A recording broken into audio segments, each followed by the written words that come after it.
शांत गावावर एक काळं सावट पसरत चाललं होतं. रात्रीचा काळोख अगदी गडद झाला होता आणि दूरवर एक उग्र छाया मूर्ती दिसत होती. पूतना.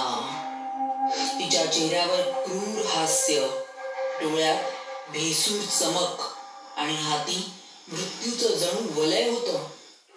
ती ब्रजभूमीच्या दिशेने चालत होती. प्रत्येक पावला गणिक वातावरण अधिक भयावह होत होतं.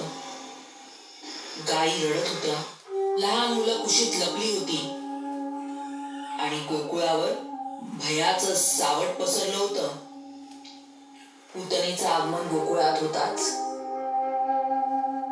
तिने वेषांतर केलं. कोण हा बालक जो कंसाचा अंत करेल? तिच्या ओठांवर हा प्रश्न सतत सतत चालू होता. पण मनात फक्त घाताची योजना होती.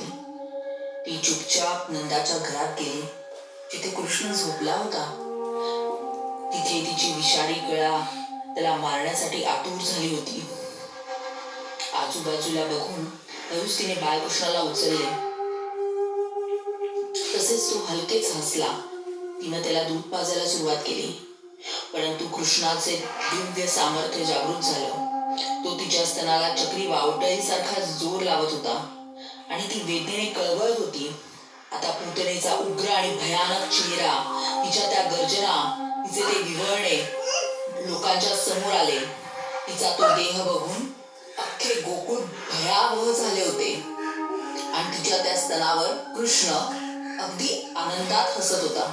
एका क्षणार्धात पूतना मृत्यूला सामोरी गेली आणि तिच्या त्या देहाने पूर्ण गोकुळ थरारून उठले होते.